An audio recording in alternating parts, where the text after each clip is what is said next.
find something. What did you find? You want my board?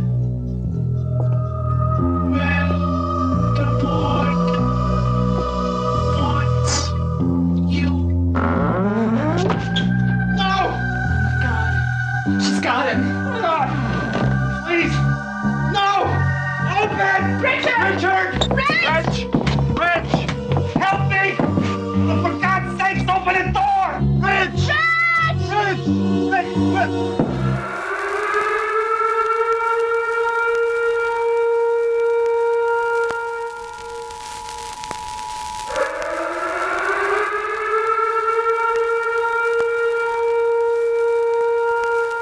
This is the emergency podcast system. This is not a test. Movies are bombing all over the country. They are posing as movies you already know. They may already be in your theaters, your neighbor's home, or even your own. Do not panic. Specialists have been dispatched. They will help you identify these pretenders and defend you against this invasion of the remake. Please stand by for further instructions. Welcome to the Invasion of the Remake podcast. I am your host, Jason Bishop, and with me today, as always, is Sam Stepanenko. Sam's not here right now. No, he's still trying to process what he just watched. And Trish Coughlin. Hey, everybody. Yeah, well, Trish is trying to process that there wasn't a level of high she could get to understand what was going on. Well, here to bring some clarity to this, and probably the man most at fault for making us do this, as a fan challenge, Ryan L. Terry, author, filmmaker, storm chaser guy, professor of film at the University of Tampa. He knows a little bit about this kind of thing. Yes. He specializes in horror, has his own website as a film critic, talks a lot about horror, and we're going to talk to him about Spookies, which is criminally underrated, albeit obscure, best schlocky movie that's going to deliver everything you wanted and even that which you didn't know you needed out of this fantastic, just balls to the wall horror B movie. As long as you're not looking for a plot. Let's not let the plot get in the way of a good movie, right?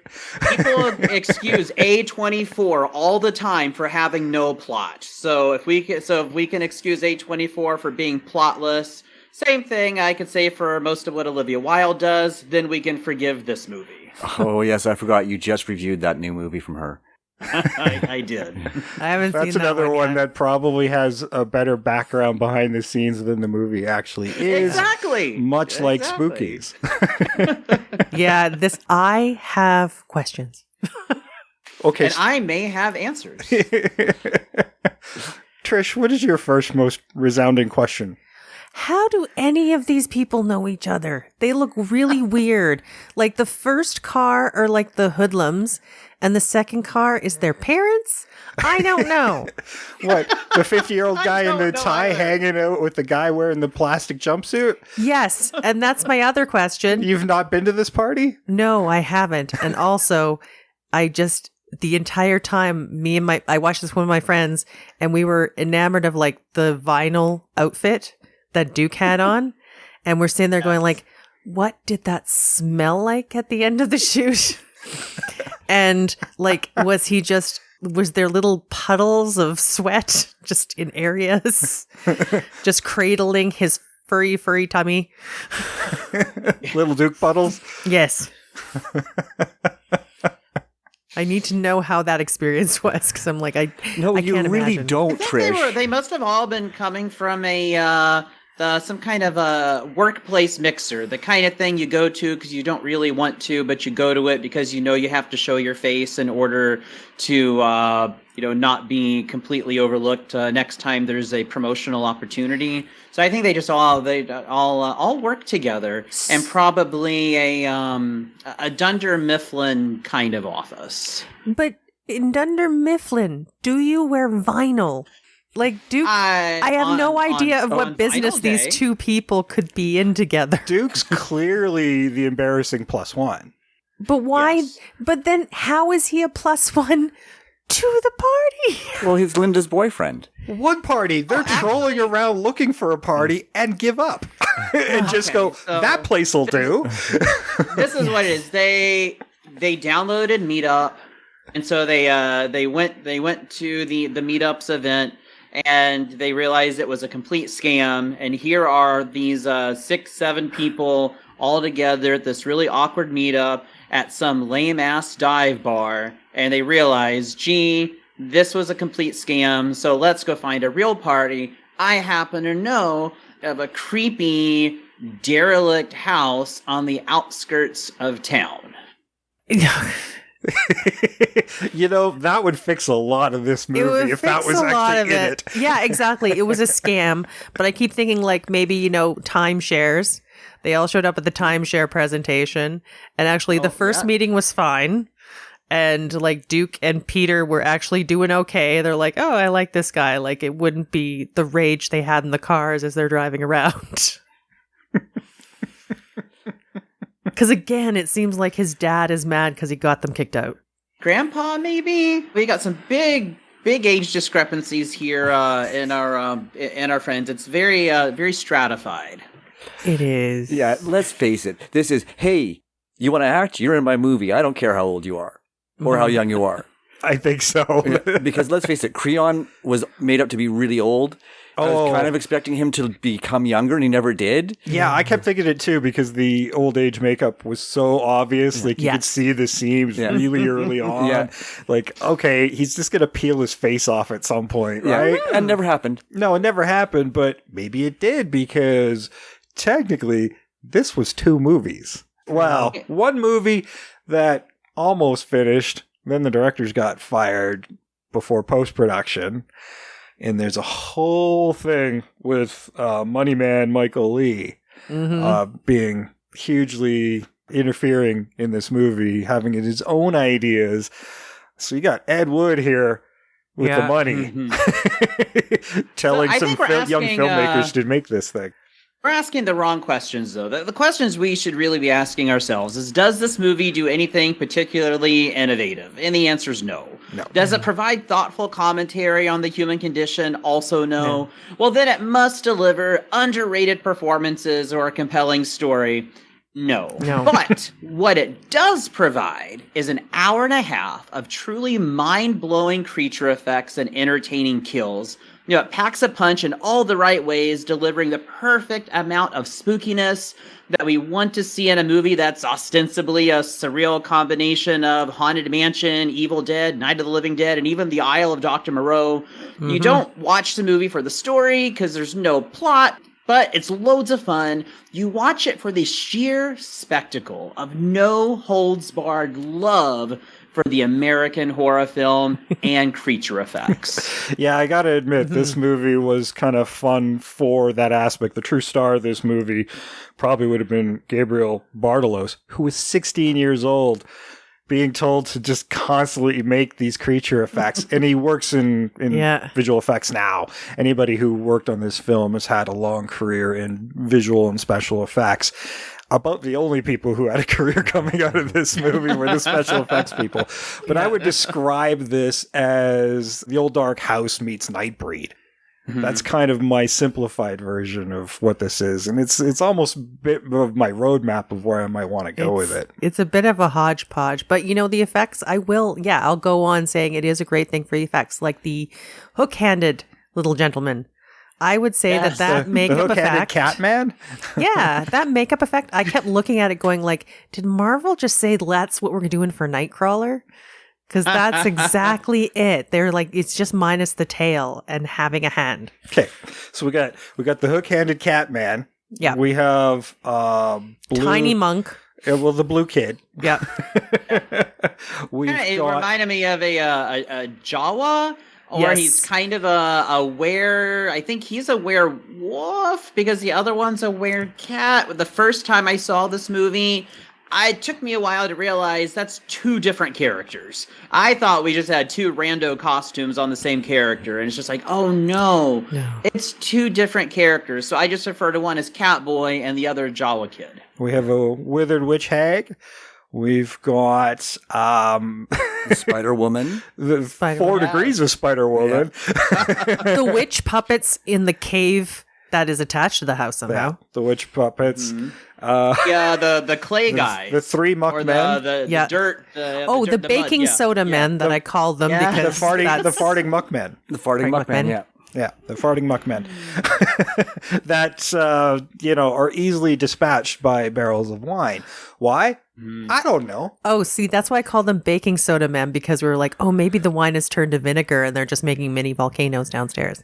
Well, no, what happens when you add And the more water to only mud? costume that looked like it came from a Spirit Halloween store is our Grim Reaper. Other than the Grim Reaper, none of those costumes came from Spirit Halloween. Those are all just like handcrafted with love and whatever you could possibly get your hands on. We're gonna make that into a costume. Yeah, the Grim Reaper looked best when it was like just a statue. Yeah. Once it came out, it was like, oh, well, there's a blue t-shirt and then a couple of bones stuck on it. And I don't know. That one didn't look so good to me.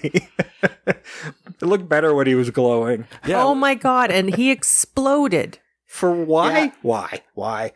Why did he explode? 'Cause- I don't know. That's an awfully good question, because I was sitting there going, wait, what? They pushed him over a balcony and it exploded. Because that makes sense. Like everything They else in had this to use movie. the explosion. It was one of their one of the grants they had to make this movie said you must have an explosion. And so I can believe that's where that. we'll put the explosion. It was a deliverable. Yeah, no, I figure the end goal of this movie was to make you go, what the fuck? What the Yeah. fuck did I just watch? Well, it's weird. Actually, this just occurred to me now. There's a kind of cabin in the woods element to it, which I actually kind of enjoy, where the Ouija board had the demonic creatures all surrounding it, and sort of as they were pointed to, they sort of disappeared from the board, which I really, as an idea, I actually still kind of love. That's was kind of like 13 Ghosts. Yeah. In a way. Yeah. That kind of reminded me of that. Like cabin in the woods, you're just sending more demons to kill them. What year was the first Evil Dead? I'm trying to think which one of these predates the other. 81. Oh, wasn't it? yeah, no, the easily Evil Dead was before this. Yeah. Yeah, because it was filmed in 79, I think. Yeah, I think Evil Dead 2 was out before this. Yeah. One of the cutscenes in here, actually, before I get to that, okay, the set of this house was Great location. Yeah. It's a pretty Great house. location. It's a historic building. It's actually a historic building. It was the home of John Jay, the first Chief Justice of the Supreme Court, one of the co-writers of the Federalist Papers. Like, this is a big deal place, but it was also really expensive to upkeep, and the people who inherited the house were trying to get it to a point where they could just condemn it and tear the fucker down. So this film crew came in going, hey, can we film? Yeah, go at it.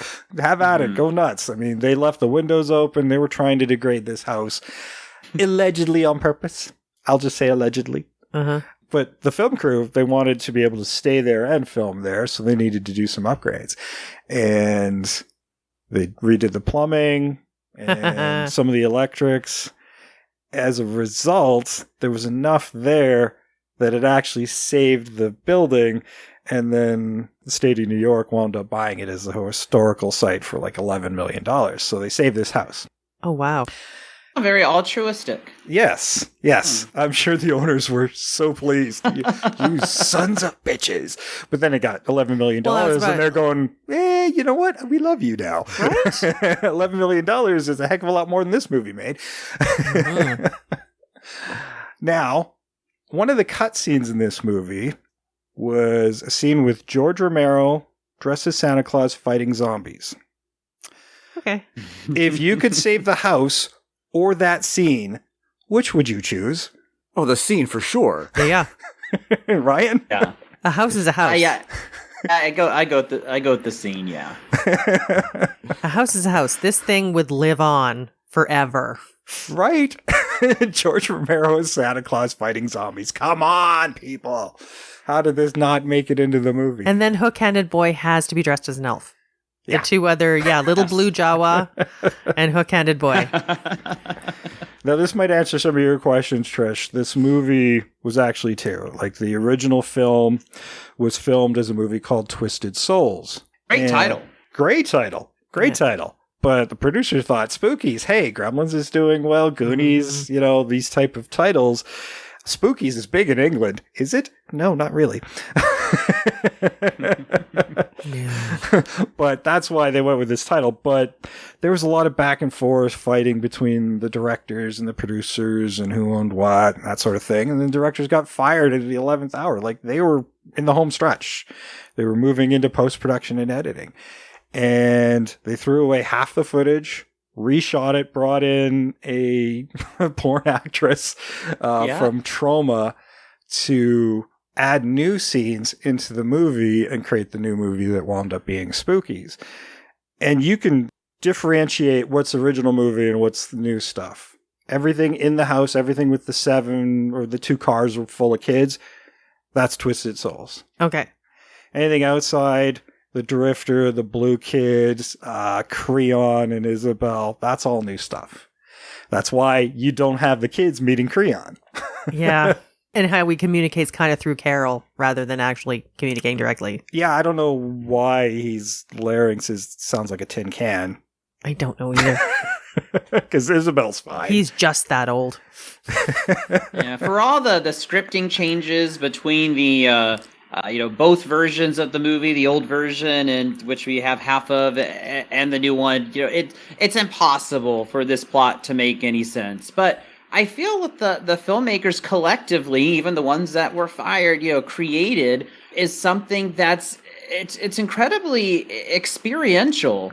I see it's perfectly fine, because where the movie excels is in the art of the horror experience, because you get it all. Unlikable characters that you cheer for when they meet their demise, stupid kid that gets what he deserves. You got this tragic, twisted love story, this haunted colonial mansion in the woods surrounded by zombie-filled graveyard. And so you throw in a high budget, you put together high budget ambition with a low budget wallet. We've all been there, champagne taste on a beer budget. Mm-hmm. And you get this phantasmagorical movie that will make horror fans gleefully smile at this high degree of entertainment value that has heart. There's so much heart in this movie, and that's why I like it so much and have seen it several times, because it overcomes all those other obstacles. Because for me anyway, it's very difficult to not like it. There's this it's like this kind of glee that comes over me when like the very first time I saw the film. I think I can't speak for you guys, but I had a similar reaction to Neon Maniacs, which has a similar background of being an incomplete film. And there is a certain amount of ambition on screen that you have to admire. Well, this is where I take a break and go to the trailer, except this is one of the least podcast-friendly trailers I've come across in quite some time. It is 95% music and sound effects. So we'll go to a clip and I can see why they did music and sound effects, because if anybody heard any of the acting in this movie in a trailer, they would have not gone. Oh wait, they didn't go anyway. That, and the editor's like, I'm trying to put this together. I got nothing, dude. I've been on cocaine. I've been here for 3 days. I haven't shit. I don't know what to do. And with that, here's a clip from Spookies, 1986.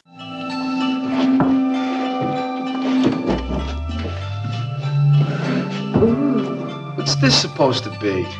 Looks sort of like a Parcheesi game or something. I know what this is. I mean, I've never seen one like this before. It's a Ouija board. Ouija board? That sounds stupid. Hey, Rich, this must belong to you. But there's something missing. It's supposed to come with a, there. That's the thing that fell out of the box on the shelf. Well, how do you play? Don't you need dice or something? You don't play. The Ouija board is a tool for communication. Communication with who? The dead. The dead? But they're dead. Dying isn't the end, it's a beginning. Aren't you supposed to ask it questions? Yes, some poor soul or souls are supposed to inhabit each board. They are duty-bound to answer any question put to it. Since when has Carol been into all this weird stuff? This is ridiculous. The dead have never left us. Their world exists all around us. They watch us through this board. The dead can reach out to us. And if you're a very good kitty, I will give Carol to you. You'd like that, wouldn't you, kitty? Yes, This movie was a screenplay by Brendan Faulkner, Frank M. Farrell, and Thomas Doran. And they're also the directors of this movie. They've probably got a role in here or two. Because it's a $300,000 budget. You do everything you can. Yes. Additional material was by Anne Bergen and produced by Michael Lee. We're going to talk more about Michael Lee and his not leaving this thing alone, letting it breathe. I would have loved to have seen what the original project would have been completed, because you can see what they kept. What did they? What left? I mean, Santa Claus Romero. Come on. I know. And as you said earlier, the real stars of this movie are the creature effects artists, because the zombies in the movie, as well as the other characters, great talent there. Ken Brilliant, who was The Lost World, Jurassic Park, John Dodds, the Monsters TV series, Ken Walker, Frankenhooker, John Matthews, Deadly Spawn, because it's very much just a love letter to the work of Jack Pierce, Tom Savini, Rick Baker, Stan Winston. I mean, you can just see the essence of these gentlemen, which have, just created so many dreams and nightmares and memorable moments through the art of creature and special effects. And it's just oozing off of the screen. Absolutely. The special effects guys are truly the stars of this movie. This was directed, at least the Twisted Souls portions of the film were directed by Brendan Faulkner and Thomas Doran. And Eugenie Joseph came in to finish off the film. She came from Trauma and did some editing and stuff before that. This stars Felix Ward as Creon. Pretty much the only thing he ever did. Wonder why. Maria Pachukis was Isabel, his wife, who I guess they were trying to get souls to resurrect her to make her well, but she was fine anyway, so I guess it was all for fun, killing these kids? Yeah. She was fine. Well, I think she might have been dead, and when he brings her back, she's like, I don't want to come back. I was happier being dead. Yeah. She committed suicide and poisoned herself. Yeah. Maria Pachukis, she actually, that end scene when the zombies, she was actually supposed to get all of her clothes taken off, porn actress idea, right? And ironically, that didn't happen not because she was against it, because almost every other role she ever did, she got naked in. I mean, she was in Carmilla, that vampire thing, one of many versions of. But, if you get naked, you want more money. They didn't have more money to give her. So that didn't happen. Dan Scott was Creon's servant, the cat guy, mainly a TV actor. Alec Nemser was Billy. Billy had that weird 13th birthday party. Okay. Spirit party. Yeah. Let's get on to one more question. Oh. So Billy's 13. Billy's the dumbest 13-year-old that ever walked this earth. I mean, I'm pretty sure his parents were like, finally, he's gone. Because he goes out there, he's 13. I have big dreams. Well, what are your dreams for getting those braces off, Bill? That's going to suck. And 2, he goes into an old spooky house. Mom and Dad, you did remember my birthday. Are you fucking kidding me? You dumbass. I thought that was supposed to be his house. Yeah. And then... But it gets worse. It's not. He approaches a stranger. Yeah. Some creepy stranger in the woods. But hiding in a tree. Hiding in a tree. Well, I thought it was the cat dude who turned human, but no, the drifter gets killed by the cat guy. So it wasn't the cat guy. So what the fuck were you doing in the tree? I don't know. He's doing what drifters do. He's drifting. Well, he was perving on the kid, so the cat guy saved him. At a certain point, I was like, ooh, yay, cat guy's sort of a little bit of a weird savior figure. Nope. That got taken away from me right away. Yeah. And he goes into the house, birthday party set up, ghost birthday party. Creepy toys. doll next to the table. The doll's really creepy, and then it keeps moving, and every time you cut back, it's like, I don't know if that's just a continuity error or if that was intentional. Either way, I really liked it. But, Trish, you're all for killing kids in a horror movie. Absolutely. Let's be honest. Billy's going to be dead weight for the rest of his life. Quite literally now. Mm-hmm. Yeah, because the cat guy got him. Buried him. Yeah. See, the kid himself, too, when he was getting buried, he just kept pulling dirt on himself. I know that was an actor's thing, but I'm like, I just really liked enjoying that Billy was that fucking dumb. He's actually one of the few guys who actually got a career, Alec Nemser. Valentine's Diary in 2010. Princess Diaries, too. He was in that. Nice. I won't say they're great roles, but he's in stuff. Princess Diaries was big, if you're in the right area. That's right. This was the sequel, though. Hey, still Anne Hathaway, from what I understand. Yeah, it was. AJ Lowenthal was Corda. This is the son of Creon and Isabel. One of many, apparently, but Isabel is only aware of the one. Yes. And if she's been asleep for 70 years, that kid's a really slow ager.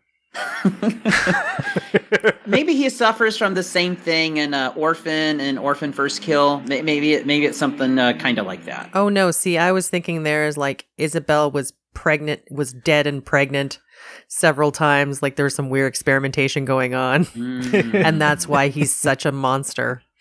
Yeah. Or maybe it's Benjamin Button. Yeah, I was with toothy Benjamin Button.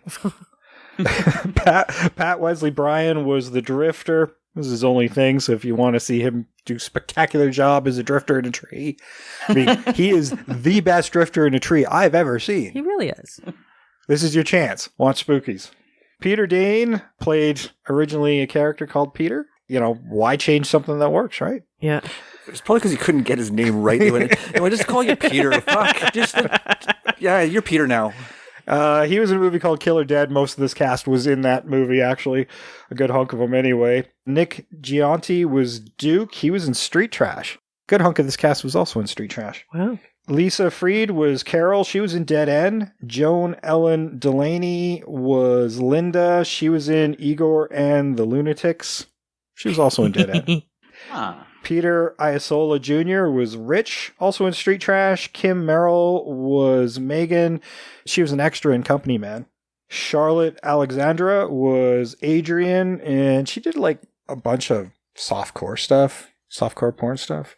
Okay. Yeah, she was in Goodbye Emmanuel, which I think was Emmanuel 3. Oh yeah, the Emmanuels. There's tons of those. No, but the official ones are 2 M's. The knockoffs are 1 M. Oh, that's a 1 M. This is a 2 M'er. Oh, that's a 2 M'er. This Okay. is 2 M's. Yeah. All right. Yeah. Legit Emmanuel. Okay. Still softcore porn. She's still softcore porn. She was also in a Monty Python movie. Sweet. Yeah. Anthony Valorio was Dave. Never anything else. Sue Paik was the Spider-Woman. Her only role, but I actually thought she was all right. Good. Yeah. Thought she was good, right. yeah. Yeah. Oh my God, look at this name. Al Maglietti was Lewis Wilson, and he's the only one worthy of getting a last name. Yeah. Because his name is on Doomstone. Yes. He also went on to be a visual effects artist. That's been his career. So he stayed in film just on the other side of the camera, but he was also a zombie in Day of the Dead, which is probably how they got George Romero to come on by.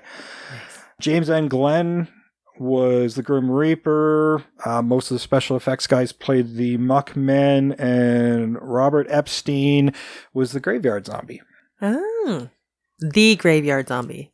Not many of the many Graveyard Zombies. Yeah, I don't think they bothered to get any names for like the 50 plus zombies that they did. Hey, but you know what? I don't think any 2 of those Graveyard Zombies look the same. Like, however many that were actually, they created to make it look like 100, I venture to say that every single one that we saw on camera was unique. I don't think any one of them were the same. I'd have to agree. I've only ever seen the movie the once, so, my eye for the detail wasn't that great, but yeah, they all looked incredibly unique. As confused as I was by what was happening when it happened. And how long it happened for. Yeah. That escape scene goes on forever. You think she's going to get mauled and torn apart, and then suddenly they all spread out. And then she gets away. Runs. And then it all happens again. They coalesce. Oh, is it this time? No. She gets away. Camera pulls back, and everybody's suddenly spread out again. Yeah. We did all these zombies, so we got to make sure we do all of them on camera so we can get our money's worth. Exactly. Right. The one that sticks out in my mind the most is the one with the eye that sticks out of the head. It's just kind of hanging there. Yeah. I think that was my favorite graveyard zombie. Yeah. I like when she's running and then just tears one of their hands off. Yeah. Yeah. That was pretty fun. But, the zombies are just the least of the monsters in this movie. Yes. We've talked about a good Reaper statue that comes alive. The hag, the muckman. We forgot. The hag. And you know what? The hag is a GIF. If you type in Spookies on Twitter or whatever social media you're using, if you pull up the stock GIFs, the hag is one of them, and she's just like, coming at you. It's pretty awesome. Sam, I think that's one I sent you when I sent in the fan request. I think that's the GIF I used with the hag. She looks so good. And that's good. iconic. I recognized it. I didn't know necessarily where it was from, but I recognized it. Mm. Yeah, probably because the GIFs made its rounds. Yeah. Oh, yeah. That's one of the few things I'm like, oh, I know that from something. Yeah. I don't know what, but now I do. Well, like you say, it's the visual effects that are what you're watching this movie for, essentially. We've got the Fiji mermaid type lizards that...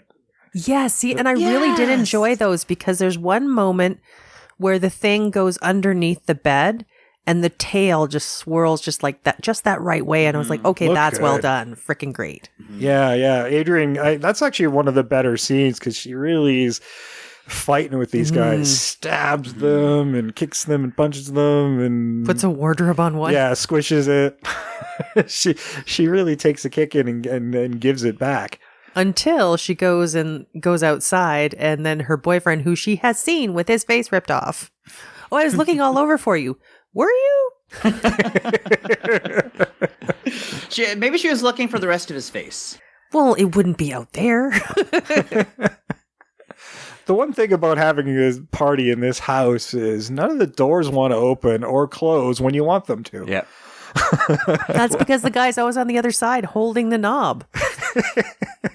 I love that simplicity of that idea. Yep. The little cat man is just holding the doorknob. Nothing magic about it. I'm just going to hold the knob. Because I'm a dick. Well, that is very cat-like. The cat-like kind of that, fuck you, I'm doing this for fun. Yeah, that's one of the takeaways I have from the movie is just how much fun it looks like everybody's having. It's like they all know what they're making, and they're just giving it their all, and they're having so much fun. I think if I had to pick a movie that I was going to make little or no money on, and it was really just for the fun of getting together to make a movie, this is the kind of movie I'd want to get together to make. I wouldn't want to get together to make some thinking man's, movie that's going to be the substance of esoteric conversations. I want to make something like this if I'm just doing it for the experience and having fun, because they all look like they were having a great time with this movie. Yeah, no, I get that. You may want to make the movie where somebody says, have you seen this movie? It's fucking batshit. It is batshit. Yeah. But the explanation that it was two different movies makes more sense, because I was expecting the first part of the movie to be the movie, and then it wasn't. For like the last 20 minutes, it's a completely different movie. Oh, yeah. No, the stuff that Eugenie filmed is this strange, supernatural melodrama. Which could have been its own film. It just shouldn't be here. Yeah. Now, our hard part now is to try to stitch what little is together here into a cohesive film, because part of what we do on this is try to remake it. Well, I think we have a bit of a gimme with the sort of doomed love story with Creon and Isabel, right? I mean, that's the sort of Dracula classic gothic love story thing. Well- and I mean, that is the general precept of the film. It's just that it kind of like ebbs and flows throughout the movie and doesn't make any sense. I mean, the major stuff shot for this film is basically old dark house, lots of monsters, new threats behind every door, a little bit of supernatural, but it's very much kind of Nightbreed, and here's this new realm behind this door, and that's kind of all interesting to me. And when Creon said, we have lots of kids, and they're all like these weird demons and stuff, I thought, wait a minute, we should just rename her Lilith. She's literally the mother of demons. Ooh, I like that. Right? Ooh. Yeah, Lilith is also the demon wife of Frasier. Yes. To be fair, I really loved her. I thought she was great. Which would be all right casting. She's good. Yes.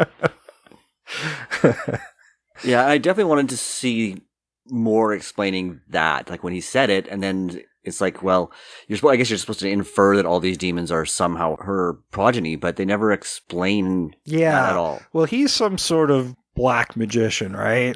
And there's an inference that he's been raping her this whole time where she's been unconscious, right?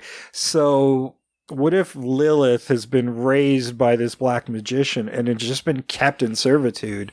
And I might be stealing a little bit from the Sandman here. Well, she could also give birth like Lady Melisandre in Game of Thrones, where she gives birth to the dark black Stannis, shadow creature, and so maybe that's how she's giving birth to all these little demon kids. Is there she's the same kind of thing that we saw in Game of Thrones?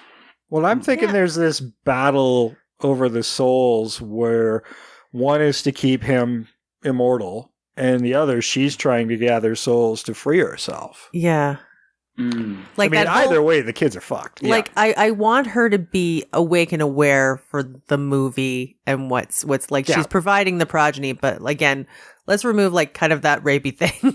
She will, but like then the chess stuff makes a little bit more sense. You could have them using that as sort of like just a way that they're just communicating with each other. Because it is kind of artsy, and I think it would kind of work. But I like that. Well, I'm trying to think, like, maybe they live in another realm. I want to weave in this really creative Ouija board that they've made. Well, me too. Yeah, and I think that it works the way Trish was saying, is as they call up it's like this tug of war, where it's just like we're playing the same game, but we're playing for different end results. It's Monopoly. You want to get everything, and then you win. Like, it's about acquiring enough so that you're eventually the winner. And I'm going to say the kids have planned this party at this abandoned home. Yeah. Like, let's. I mean, it's basically Night of the Demons. They've found this old place to hold a party. So we're going to have more. Middle of the woods. Yeah, middle of the woods. So we like can have spring break. Yeah, we can have a lot more people there. Spring break kind of party. Yeah. And instead of just wandering around and breaking into some place. And they make sense as they look like people who would actually freaking know each other. Yeah. Sure. Yeah. I'd get rid of the Billy entirely. He served no purpose in the film except to be a victim. Yeah, there's no purpose to that story whatsoever. It just feels like a creep show insert. Yeah, and to have the creepy birthday party, but yeah, it doesn't serve the story in any way. Oh man, I had a great character for Billy though. So if you get rid of him, I don't have a chance. Okay, no, you know what? I actually might have an idea. So let's hear Ryan's idea here. Billy, I picked that new kid, Mason Thames from Black Phone. Okay. I thought he would. I picture him as a Billy. Okay. Because his acting was about as good, and so that's he's got the look. I have an idea too. What if we use that as the cold open? Oh, see, I was thinking that Billy shows up later at the house, and he shows up because like, there's people there. I might be safe there. Well, I was thinking that his parents would show up later, like they'd circle back around for a few more bodies or something. I thought he was ultimately going to be the hero of the film, where he is the one who actually ultimately defeats Creon. Like I kind of got that. I was kind of hoping that's where they were going with this younger character, right? The sort of the young hero, right? And that sort of the hero's journey. I mean, we need somebody to do that. We need somebody to at least meet face to face with one of our two guys at the end, especially if they're both going to be antagonists. Yeah. kind of like the idea of Billy coming in and saving the day. I like it. Yeah, I mean, he could be the guy in the car. He's like, even, right? It's like, get in. I mean, we're changing Isabel to that little character, and we won't be rescuing her this anymore. Oh, see, so I just want Linda. Yeah. Like, just Linda, who comes in, who seems to be the calmest one and has the one throwaway line that tries to explain how everybody knows each other. She's like, I can't believe I grew up with these people. And that's it. Yes. Like, that's an insert when somebody's saying, like, I've been looking at the footage and it looks like none of you people know each other.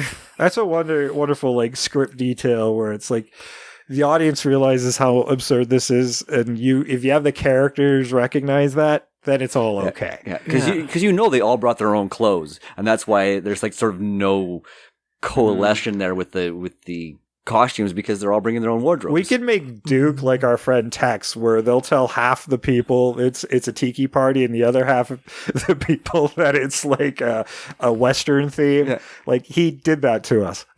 Oh, man. I didn't do either, so it's fine. Oh, yeah. Because I know him. Yeah. Unless it's Halloween, I don't dress up for But that would be hilarious if that was like a script detail where it's just like, he thinks it's hilarious. Yeah, and I want Duke to be more like our friend Tex, actually. I was thinking that as I was watching that, I'm like, he'd be really good if we Texified him. Yeah. Right? Making everybody drink and telling everybody, like, oh, it's tiki party. But in a genial manner. Like, there's nothing, no Duke's not nice in Tex at all. No. Right? So, yeah, and I'm kind of seeing him as that character. Yeah, Duke's a stereotype, but at least he's a stereotype. Most of the characters are barely characters. Yeah. Well, I mean, if you Texify him again, there's a whole thing. You have to imbue Duke with some sort of charm so you'd actually make it believable that people would go to a place where this guy is. What about Rich and his puppet? I don't know. Maybe you don't need charm when you're hung like a horse. So maybe that's. What you eventually have to talk to someone. And hung like a horse, it's fine. Look, here's the deal. If I'm going to feel at the back of my throat, it better be in my mouth. I don't need anything that huge. Jesus.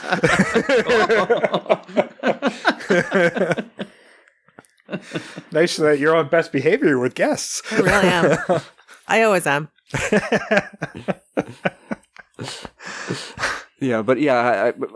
I would recharacterize Duke as more in the line with our friend who is very charismatic, very personable, but also has a sort of a mischievous sense of humor and likes to mess with people. Yeah, you need to have like fun characters you can grab onto so you care when they die. Yeah. There's not a whole lot of that. I could barely be bothered to learn their names. I didn't know who was who for most of the movie. No, neither did I. There's a handful because they had more scenes than the others, but then there's some it's like... It was very difficult. When I was doing my casting, I was hitting the pause button every, so many seconds or minutes, and it's just like, okay, I think that was their name. And it took me a good 50%, maybe even 75% of the movie before I actually heard all their names. Yes. Yeah. And I think the subplots are what we have character dynamics with each other. That's where your subplots happen. Because most of this is just a survival and weird scenarios behind a door type of movie, right? Yeah, because there was that some interesting potential with the Adrian and what's his name? Dave story there, because she's kind of this cold, aloof bitch, and he's like trying so hard to please her all the time, and then he has that moment when he kind of stands up to her, and I thought that was interesting. There was a moment there, but it was just a moment, and these characters, because they didn't get much screen time beyond that one scene, you didn't really glom onto them as characters because they were kind of throwaway characters. So I think just establishing those dynamics earlier on at the party, like you have more party. Yeah. Well, I wanted to have like, who was it? Rich, the puppet guy. Yeah. Like he stands out as an oddball. He's amusing himself type of thing. He doesn't quite belong. He doesn't know where. He's using his antics to kind of get noticed. Yeah. And I still wanted a character, but I wanted to pull him in more on a personal basis. Like I was thinking a gay character who really liked Duke, who's obviously straight, and adds an uncomfortable air to everything when he's around Duke. See, I always thought it was Linda's brother. Yeah, I had no idea how he's related to any, but most of these characters didn't know how they were interacted. I was also wanting to get a couple of gay characters in there, and I actually brought them in as whatever their names are going to be now, Adrian and Dave. I thought it would be fun. Nice. That's where I put my gay couple, and I thought it would add a I think it's it would enrich the character mix. Yeah. And I think it would work very well for those characters because they exhibit what I despise most about this population, which somehow fate has assigned me to. And so it is the whole kind of high maintenance narcissism, and very kind of like standoffish nature and judgmental of everybody else. And so I'm like, that characterizes a lot of people within my population, so I will make them my gay couple. And I actually had met some similar people when I was living in Vancouver, and some of my neighbors in my building. I'm like, wow, I didn't think you existed outside of movies. Yeah. And the back and forth between them, like sort of that, those little biting remarks, just the sass. I'm like going, okay, yeah. I like that. And I want a healthy dose of mix so your audience can grab onto whatever character that they most associate to, right? And that could be fun. It just should be a healthy dose of personalities and, differences. And that could explain why, you got a couple of guys dressed up in suits, whereas the other guys are a little more grunge. But I thought the same thing with my casting. I wanted it to be... because I see this movie as a love letter to, in terms of creature effects, what we love about the American horror film. And so I wanted the characters to be a slice of Americana. And so you get just this nice little cross-section of a variety of characters. So that way, not only, can the audience, not only, is there... a nice mix of characters and different stereotypes and tropes and personalities and styles you can play around with. But then the audience is able to hopefully see themselves in one or more of the characters. Mm-hmm. Yeah, and the impact just before they get slaughtered. Yeah, the impact of what happens to them becomes that much more powerful if you recognize yourself in a character. And that's probably the biggest failing of a lot of films now is everybody's a superhero. You can't recognize yourself in that superhero. No. Right? Yeah. So I think that's a really great way of approaching it. And honestly, having a variety in a whole group of characters, you get more people to kill, and it's awesome. I mean, tonally speaking, I think this should feel like Evil Dead 2. Yes. Where the scares are over the top and everything's kind of gross and glossy, and yet everything's really funny as well. And that balance is there because this movie has that. I don't think they realize they have that. Yeah, like Evil Dead 1. Yeah. But it's kind of like let's grab onto those few things that are really working here. And I like the idea of this weird house, but you go behind a door. I love that there's a cave. Let's keep it going. Like, let's have that cave with the spiders and stuff. And like, this is a magical place that opens up into different realms. Once you're in, you're not getting out of that room. Yeah, I like that idea. Yeah, where you walk into rooms that shouldn't be there, like grand parlors in a space that's the size of a closet. Yeah. Right. Like that. Kind of like the Winchester house. Yeah. Yeah. Let's make the house a character. Yeah. This is already better than the Winchester movie. And let's make the... Most things were. And I mean, having like the structure of the house part of the game. Like, yeah. And I was thinking about what you were saying there, and I think that maybe she's not a prisoner, that they're bound somehow. Yeah. And they've been playing this game for a century or longer. Yeah. Or the board game can be the house. I was just about to say. We have the different rooms from the house. I was thinking on Clue, this Monopoly-like board. Yeah, like Clue. That's a great idea. Yeah, like a board that represents the house, and they can literally move it around. Yeah. You killed him in the parlor with the lizard. That's right. And you can pick up the characters and move them, and then whenever they pick up the token that represents the character, that character gets moved in the house. But I'd also be able to move the rooms around. So if somebody goes through that door and the door closes and then the next character goes in after them, it's just a closet. Yeah. That's even better. It's more in the realm of reality. So that definitely works better. Yeah, that totally works better. Yeah, and even like Lilith could be playing like the side of the victims. Her job is to try and save them. Mm. That we could have something we can set up in our open is roll the die. High die. Yeah. High die starts. Well, high die starts. It's like that. We figure out which side you're going to be on in this game. Like in chess when you pick black or white. Yeah. Yeah. And they've been playing this game for centuries. Yes. Yeah, and I mean, that's your plot, is there's no motivation. They just play it because it entertains them. Yeah, I don't want to overcomplicate the movie because it didn't bother with the plot the first time. No, and you know what? The thought of like just two immortal, powerful beings who are just using people as playthings, honestly, you don't need much more than that. Yeah, you don't need it. No, Yeah, I think that works. You've got a very powerful, magical, black magic wizard type of character, and then you've got the mother of demons as well. Like, that's really fascinating combination of characters. Yes. But we do need one character to meet those people at some point. I still like the idea maybe of no our and I think it's Billy. Our Billy Yeah. Our Billy character meets them at the end, and then he wins, and then when they accuse him of cheating, he could play up the whole like Kobayashi Maru, and when she's like, no, I didn't cheat, I just played a different game, or I changed the rules, or like he could, you just didn't know I was playing. Something clever like that, yeah. Yeah, you just didn't know I was playing because, he's never on the board.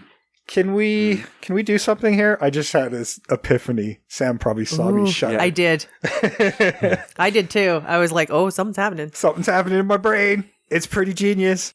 Can we merge Corda and Billy? Billy is the son of Creon and or now Lilith / Isabel. Ooh. So he comes in at the end and is like, Mom, Dad, knock it off. It's my birthday. Yeah. Oh, that's funny. You ask if I'm ready to play the game, and I am. Yeah. Because I just beat you. That's good. I like that. That's good. Yeah. Yeah, because I think that the one who would win would be the character who's never on the board. Mm-hmm. Mm-hmm. Yeah. Happy birthday, Billy. Yeah. And he's helping the characters try to move from one place to another. Yeah. Yeah. That's great. Or he's just putting stuff in place that allows them to escape, like he's like leaving them a weapon, or he's the one that leaves the Ouija board. So it's not Creon talking through the possessed woman, it's the kid. Yeah. The kid's giving hints. Oh, I like that. I like that. That is good. Oh, so many moving parts, but it looks like it's finally something cohesive, at least a little bit. But we haven't overcomplicated it either. No. We've just taken what was there and given it purpose. Yeah. Oh, it certainly has form and it has function, so it works. Yeah, I still want to have that creativity, that Clive Barker-esque worlds in there, or digging up the marrow to pull from Adam Green. Exactly. Oh, this leads me actually into one more question. I'm surprised you've only had 3. I know. Well, I'm trying to do them organically as we're getting to the things. The Spider Woman, when I saw her and just how like they were making her move in and out of stuff, I swear to God, I thought it was going to be like a skirt, and then underneath the skirt were going to be all her legs, rather than her head exploding and then her becoming a spider there. I swear to God, that's what was my first thought. That was a lot of makeup on her, like 4 separate stages of stuff going on there. It was pretty impressive. And then she slopes the guy dry. It's very American Werewolf in London with the pneumatics powering the transformation that we can capture natively on the camera. Oh, it's so ambitious, that stuff. They spent so much on the Spider-Woman that I think the Grim Reaper lost out. Absolutely. But it was pretty horrifying. I liked it. Yeah. I mean, and it kept going and going and going. You just see it's just like it's like a 5-minute transformation. Yeah. And that's the first time you get a sense where these creatures are somewhat unwilling participants in this game. Yeah. It feels like she has a role, a function to perform. She's not happy about it. Yes. And she's trying to partake a little bit of her story, but in the end, she still has to do what she has to do. Yeah. Because that's her role, and that's because that's the piece she is on the board. Yeah. Gotta suck Puppet Boy dry. Mm-hmm.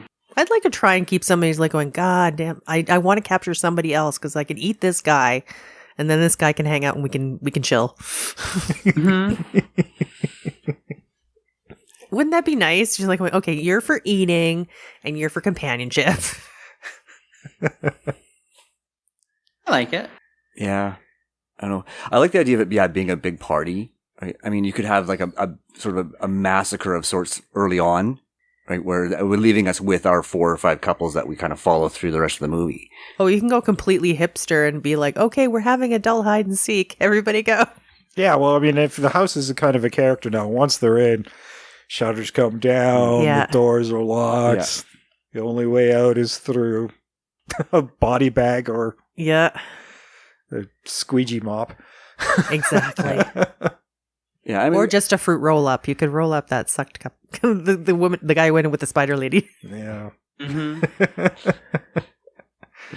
Yeah, poor Rich. What are those drinks in the States with the foil packages and Capri Suns that are impossible to get the straw into? Oh, we've all had juice box fails. It's true.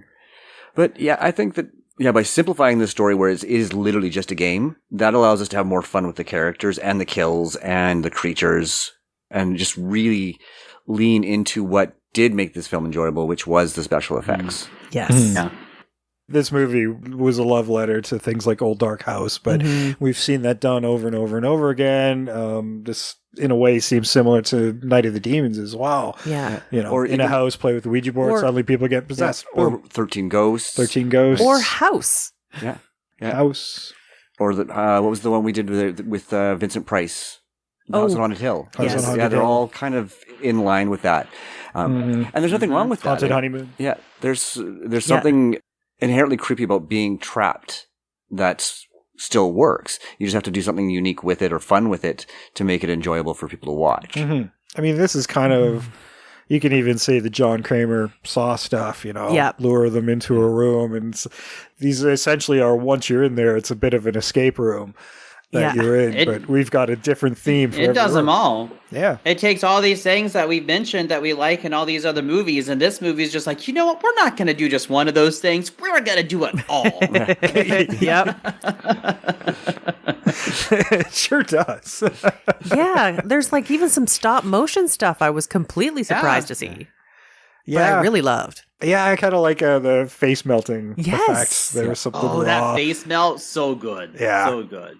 Yeah, that felt very OG Evil Dead to me. Yeah. Evil Dead, yes, very much so.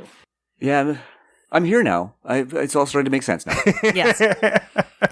All right, we got you on board. Well, it takes a while. Like I guess I really love the special effects, but I guess what I was just hungering for the entire film was something to hang on to. And then I just didn't have that. And then it was like Creon and Isabel, and I'll be honest, I didn't care about either of them. No. Yeah, no, the movie, there's not much there. I kept digging further. The filmmaker in me was just trying to find something. Yeah. What did they say here? Can I build something from that? Yeah. I pluck. And I think between the 4 of us, we've created something I actually want to see. Nice. Yeah, I do need one answer. I actually have a question. Is the end scene with Peter, Megan, and Linda, with the whole magic lightning thing, and what happened, right? Oh, yeah. And when did they bring up the vial? Because they're like, we have to get the vial. And I'm like, I swear I've been paying attention, but I don't know what it means to get the vial. That was right at the very beginning of the film when they first get there. Deus Ex Machina. It's just like, MacGuffin. Peter seemed to know a lot about what they should and shouldn't do, with no real basis as to why. I think they just aged until they died. Yeah, and it just... Well, they were done with Carol, in our story, we could have, oh, wait, are you controlling Carol? I thought you were controlling Carol. I'm not controlling Carol. Oh, we should get her off the board. Or that they grew old and died. What if their life force, kind of like Dark Crystal style, is being sucked out of them, and then the essence goes into our players of the game? No, it goes into a vessel, and the winner of the game gets That's it. The energy. Ah, yes. Like total Dark Crystal. Yeah. That works. No, the final kill should be Billy's. Well, and it should be. Yeah, and that's what he wins. He was like, "This is mine. I won." Yeah, he wins the vessel, whether they knew it or not. Yeah, because I mean, he'd been controlling Carol the whole time. Yeah. That's where the lightning all happens. Should be his win. Yeah, and that's exactly how he wins. Is they finally realize that Carol's not being controlled by either of them, and all the players are off the board. Yeah. I do like Carol's exploding, bright, glowing brain. That was weird. I was like going, I don't know why this is happening, but I freaking love it. Yeah. There's a lot of being able to look into creatures, and it's like, oh, I can see underneath that skeletal structure of the hag and your beating heart, and and there's all sorts of stuff like that. And there's very creative special effects in this movie. Yeah. Like, some of the creatures were genuinely, I'm like, oh, I like that one. Oh, I like that one. Yeah, but the only one I'm like, this doesn't fit is the Grim Reaper. Yeah, it really feels a bit tacked on, unfortunately. Although that was part of Twisted Souls. I feel like it doesn't work as well as the rest of it, but just felt like just the dude have a regular statue, like a Roman guy with a spear or something like that. It would have looked a lot better if they would have kept that look and just had the statue come alive and no color go into the... That's what I'm like, when it first started to come to life and it was sort of that marble look, I'm like, ooh, that looks really cool. And then they went into this plastic looking Spirit of Halloween costume. Looked terrible. Yeah, you're right. I mean, I thought the sculpts and what was there looked cool, and then it was just, I'm wearing it over my blue t-shirt. Yeah. Yes. Yeah, your skeletal structure does not go over clothes. Well, I mean, if you're going to explode anyway, you're not going to dress up. Maybe it looked better on VHS because I saw the cleaned up Vinegar Syndrome version on Shudder. Yeah, Me too. that's the one that I have. Oh, well, I bought the Vinegar Syndrome Blu-ray. Right. Well, that's it. Hence you have all the commentary. Which is there anything in there that might answer any of our questions that we haven't seen or don't know about? Just buy the Blu-ray, watch it, is all I gotta say. Because the special features disc is highly entertaining. I don't think I could do it justice.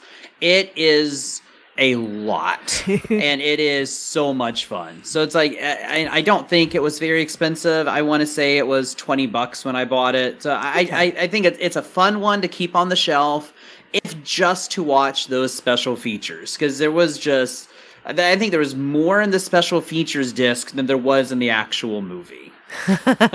Do they tell the story about the coven of witches that go into the house before they shoot? I don't, because I watched it a couple of years ago. I don't recall that. Doubt you would forget this. So apparently the filmmakers, as they were setting up, some witches wanted to go in the house and look around and do what witches do. And there's really was only one way in, one way out. But they never came out. And nobody could find them. They just disappeared. Ooh. Maybe our house is real. Maybe we're just coming across the real story about the house. That's creepy. Yeah. Maybe then they start filming and there's like, oh, there is a cave in the basement. I don't know. Yeah, it did make me wonder. Like, oh... We're going to see this on the next Cursed Films episode? Yeah, I don't know. If they do, they should do one. Because, from what you guys have intimated, it seems like there's a huge story behind what happened here.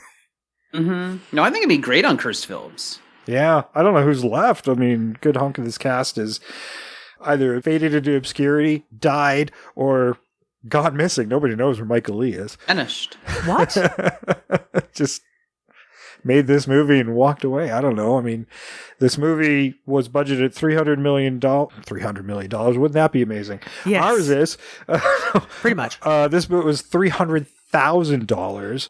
Did huge box office. Want to guess? $86. I'm going to say $12,000. You're not far off. $17,000. Oh, wow.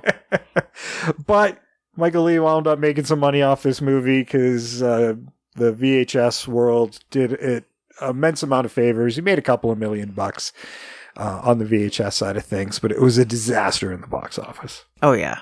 Yeah, I can see how. I mean, I probably didn't get very much distribution, and I think most audiences would look at it and go, this is terrible, and tell their friends. And that's how it's turned into the cult film that it is today. It just I didn't know a whole lot about it until it hit Shudder, and then I started learning a little bit more about it for this episode.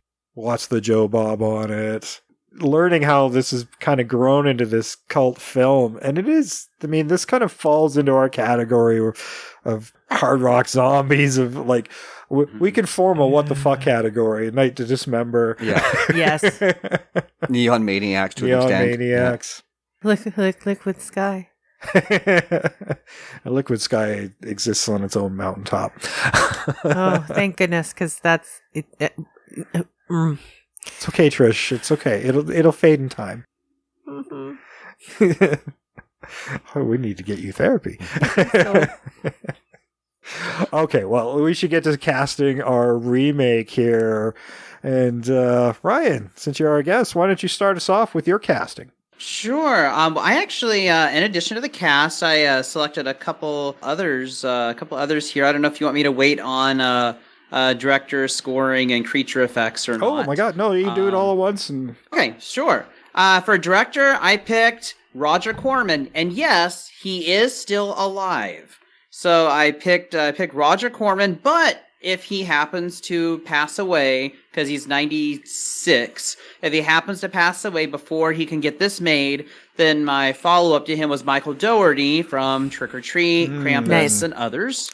So I think great job. Creature effects, Jim Henson Creature Shop, hands down. Yes. Like that is, who needs to do it. Score, Goblin, because I'm just imagining a variation of the Suspiria score right here at the very beginning. The Estate, I picked, and I may be mispronouncing it, so listeners, if you live in Louisiana near New Orleans, feel free to correct me, but it's a Hummus House. Hummus House is the plantation house from Hush Hush Sweet Charlotte with Betty Davis. Ooh. So I picked that as sort of a horror homage, and the house works for this film.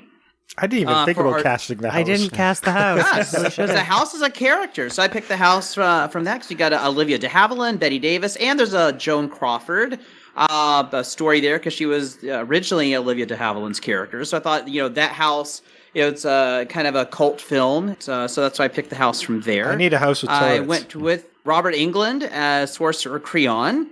Oh, yeah. For Billy, I already mentioned Mason Thames. Catboy, Jacob Tremblay, because I just want to see him play that character. Drifter, Sebastian Stan. Our bride, Samara Weaving. And then our wolf girl, Isabel Furman from Orphan, First Kill, and Orphan. I thought she would have fun with that role. Our character of Duke, played by Jack Quaid. Linda, Madeline Pesh from Riverdale. She plays Cheryl Blossom. Adrian and Dave, Cody Christian and Dylan Sprayberry from Teen Wolf. Carol, Amanda Bynes. I thought this would be a great little comeback role for her. Then Lewis, Jesse Eisenberg, Rich, Adam Devine, or is it Devine? I don't remember which one. Megan, Georgina Campbell from Barbarian. She plays our central character in Barbarian. Peter, Michael B. Jordan, and if we keep the car owner cameo at the end, I thought it'd be a great cameo for Justin Long. Nice. Finally got away from the creeper. Or Bruce Campbell. Oh, yeah. That's so Evil Dead homage, and to have Bruce Campbell driving Sam Raimi's car. Yeah, it should be the classic. Yeah. Yeah. Oh, now I want that. Yeah. Why not have some in-jokes? Absolutely. Well, Ryan went way more in-depth than any of us. I can guarantee Absolutely, that. 100%. I'm usually the guy that goes over the top, but I'm like, I couldn't be bothered to learn half their names. I didn't know what... I didn't bother. It's like nameless teen actor from CW number 5. Yes. Go ahead, Sam. All right. So for my Creon, I went with Ian McShane. Oh, sweet. Everybody's got great Creon so far. Right. For my Isabel, I went with Abigail Cowan. She's the lead in Fate, the Winx saga on Netflix right now. Okay. Really good actress. I haven't watched any of it, but it is in my queue. It is quite good. Except for the title. I'm not sure about the title. Yeah. But it looks pretty good. Yeah, I don't know what it is. Yeah. No, it's. I think it's based on a young adult thing. I carry a few of the comic adaptations at work. So yeah, it's pretty good. For my Duke, I went with Noah Centino. That's what I was trying to figure out. Yeah, because you kind of had that look. I was looking at Noah too. I forget for which character, but he was on one of the names I was thinking about when I was looking at casting. Yeah, he's the right age and he has the right look. For my Linda, I went with Bella Thorne. I thought she'd be a great Linda. Nice. For my Rich, I went with Cole Sprouse. There's going to be a few Riverdale connections, I think. Oh my gosh, I did that too. I was going through my Riverdale. I know.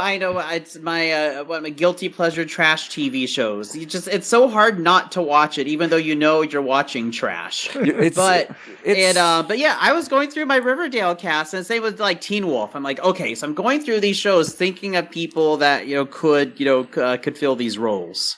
Yeah, and that's exactly what I kind of was looking at. And I wanted somebody who had sort of that look, because when I was watching, I'm like, if this were 15 or 20 years ago, my Rich would have been Matthew Lillard, hands down. But not now. For my Megan, I went with Brianne Chu from Scream, the TV series. For my Peter, I went with Will Poulter, because he could play he'd play that sort of slightly overly serious guy really, really well. I did cast Lewis and Carroll, because Lewis and Carroll. So Lewis, I cast Jace Norman from the Nickelodeon TV series Henry Danger. And then for Carol, I cast Karis Dorsey from, she was in Moneyball. She played Brad Pitt's daughter in that, so she's like the right age now. Mm-hmm. For my Adrienne, I went with Tati Gabrielle from Sabrina, because I think that she plays Cold really, really well. And then for my Dave, I went with Tanner Buchanan from Cobra Kai. And I did not do Billy, because I'm like, well, I didn't really see a point for him until we talked it out. And then for my director, I'm with Adam Wingard who directed You're Next and the 2016 Blair Witch film. All right. Yeah. Sweet. Nice. Not bad. He also cast more than I did. It's hard. I'm going to be low man on this one. Me? Yeah, go ahead, Okay. Trish. For my Creon, I went with Michael Wincott. Okay. I'm like, he's old. You don't have to do any makeup, and he's got a great voice. Sure, yeah. Isabel Gemma Chan. Now I really like her even more, because now she's going to be sort of like they're going to be playing a game. And she seems stronger than I think Isabel would have been. But I was like, I just want to see her in something. Creon's Servant, I went with Cody Smith McPhee, because it's like he can just come in after doing Nightcrawler and just be ready. Peter Al Madrigal, he's a UK comedian that I've seen quite a bit, but he sort of like embodies that look that I was going for Peter.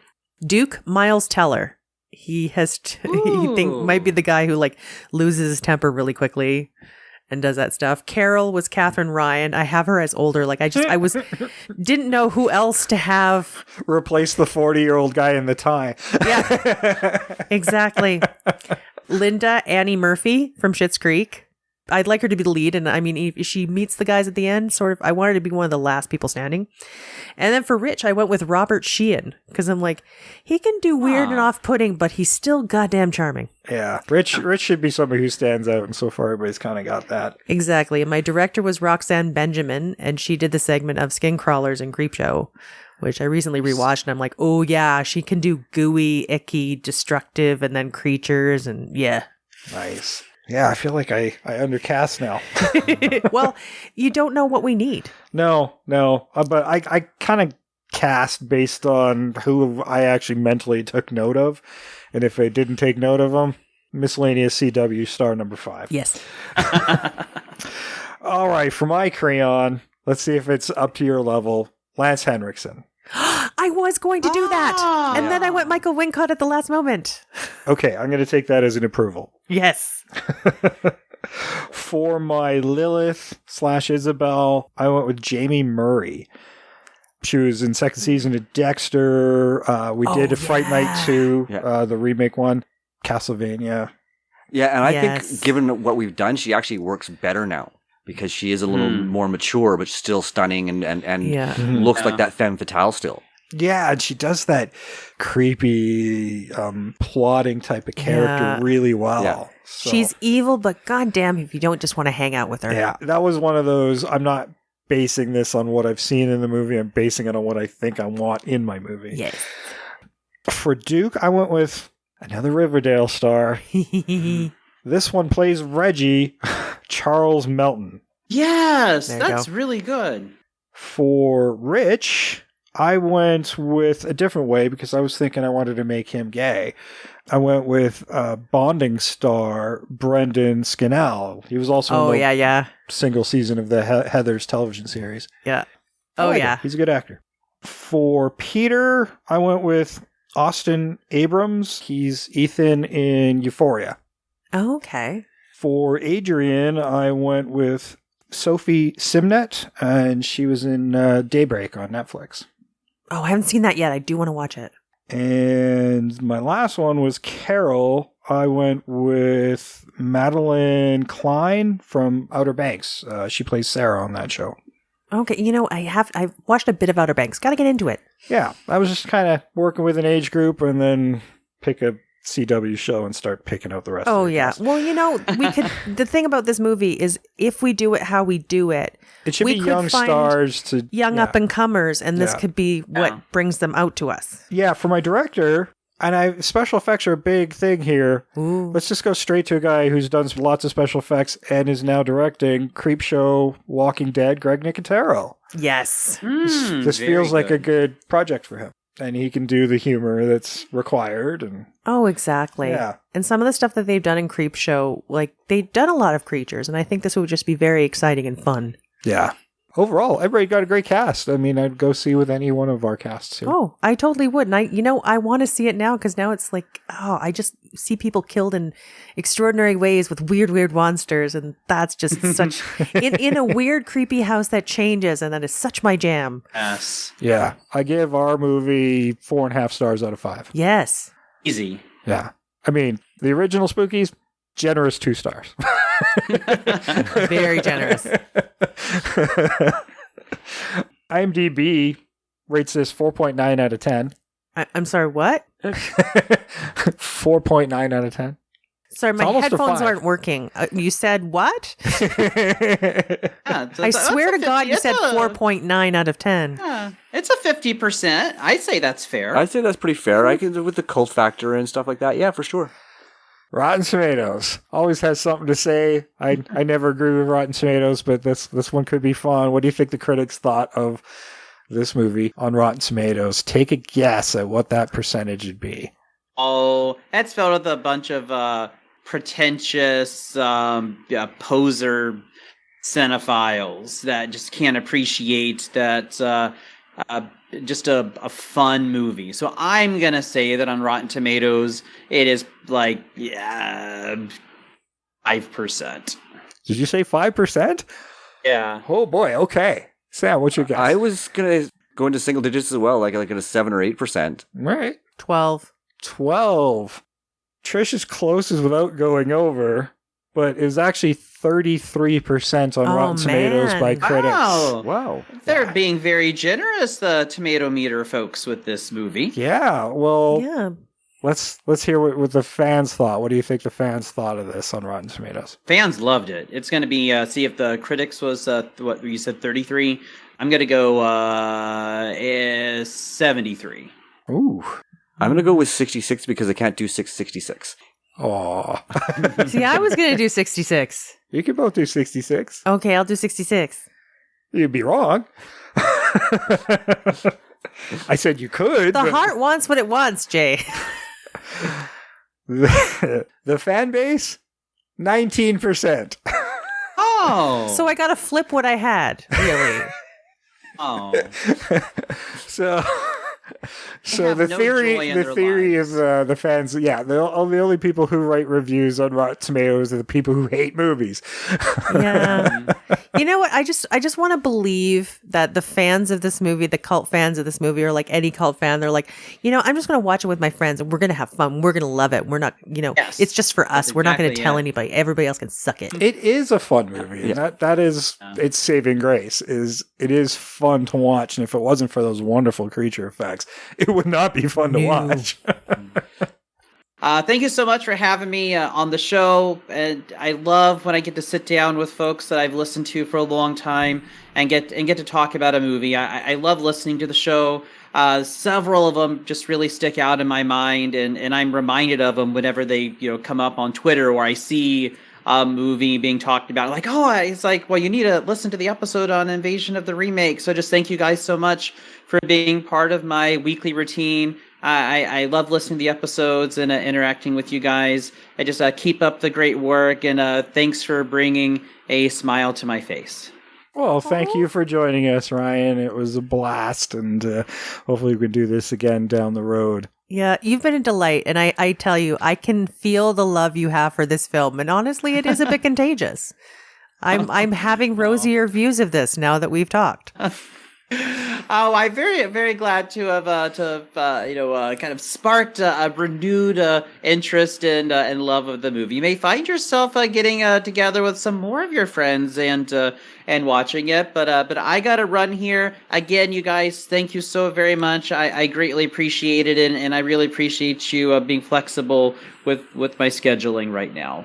No problem. Thanks for joining us. Mm-hmm. Okay, Thanks, bye now. Bye-bye. Bye.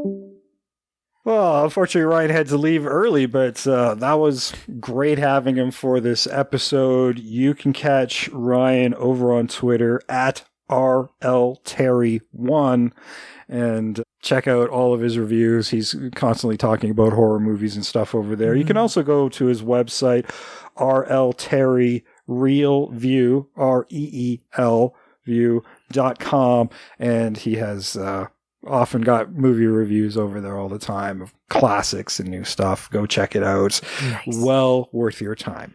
And of course, you can follow us on our social media at Invasion Remake on Twitter, Invasion of the Remake on Facebook and Instagram, and TikTok. And TikTok. You can also send us your suggestions, your corrections, and your comments. And of course, your fan challenges like Ryan did. InvasionoftheRemake at gmail.com if you want to email us that information.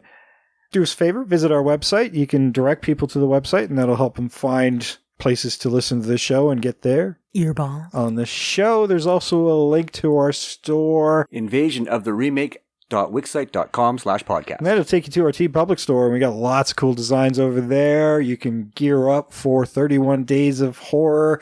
And we've got lots of our designs over there, and you can even check out some of all the horror designs as well while you're shopping. Tis the season. Yep. Tis the season, so pick yourself a nice creepy hoodie or something off our store, because it's getting a little cooler out there. You can also win a couple of t-shirts. How can they do that, Sam? They can play along with us. Do your 31 Days of Horror. This is our very first episode, so I'm hoping you're watching movies already. But yeah, do 31 Days of Horror. Send us your list by November 5th, and we will draw two names to win. We're also going to offer bonus entries for anybody who posts or shares a picture of us with us wearing our merch. If you do both, you can get a bonus entry. So, hey, everybody wins. You don't have to be with us too.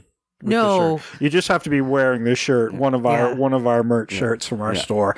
And if you've bought something from our store, take a picture of it, take a selfie, get your friend to take a picture of it, and send it to us, and that'll get you an entry into the contest. Yes. Yeah, you can emotionally be with us when you post it. Yes, we're definitely there with you in spirit. In spirit.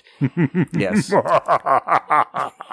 Yeah, and we'll announce the winners in our first episode recapping 31 Days of Horror. There you go. So this is just week 1 of October. We've got 3 more weeks of horror movies for you. Probably more than that, really. Whee! But we're also gearing up for 31 Days of Horror. We're going to be into it by the time you hear this. But our 31 Days of Horror challenge is we've challenged each other to watch 31 horror movies over 31 days of October that we've never seen before. And then we're going to share all that with you in November, because we got to wait for October to finish. And then we'll share that with you in November. And then by mid-November, you'll probably be all tapped out of the horror stuff. And we're looking at the holiday season and then the end of season 8. End of season 8. Yeah. Wow. So long. Right. We're old now. We were old when we started it. We're just older. Okay. I don't know. I like to believe that we were young then. I feel like I was young before when I started watching Spookies, and then I finished, and then I felt like I was a lot older. like Pete and Peter and Linda and. Well, I don't know. Maybe I do see where Ryan comes from on this because the scenes do stick with you. It's not a great movie. It really isn't. There's not much to hold on to, but you'll be scratching your head. What? What the fuck? What? Why did he do that? Oh. Yeah, and why did I like it? Yeah. You're like, wait, what happened to those people? Wait, are they gone now? There's just nothing else for them in this film? Why does the Grim Reaper explode? I don't know. Why do muckmen melt from wine? I don't know. Well, I do. Why do drifters hang out in trees? That I don't know. Oh, and why do we have the chain coffin and the guy comes out at the end? What was that? I don't know. I thought he exploded. I don't know. There's a lot of... I don't know. Yeah, they do all this big setup of that tomb pulsating back and forth, and it's just fucking crayon. It was like 7 shots of it, pretty much, throughout the movie. There's so much build up to that, and then it's just him again. Yeah, it makes about as much sense as the Tall Man in Phantasm movies, but there's only one Spookies. There's like 5 Phantasms, 6, something like that. Yes. Yeah. I don't know, but it's kind of like I don't know. It's like just settle in. I said this to my friend we were watching. At points, it's basically just a tone poem, and you're just supposed to experience it, and that's all that happens. Yeah, and it is definitely more fun to watch with somebody. Yes, as long as they're willing to sit through the whole thing. Yes, we've sat through much worse, and we continue to torture ourselves with you every single week. Next week, we got a pretty good comparison coming up for week 2 of all the horror. And I think it'll be a good one. It's one we've touched upon in discussions over the years. It's resonated with us, all of us, in some personal way, one way or the other. It's one's going to be a tough one to watch for me, I think. Yeah. But we're going to share that with you next week. Until then, I've been Jason. I'm always Sam. And I continue to be Trish. And thank you, R.L. Terry. We are out of here.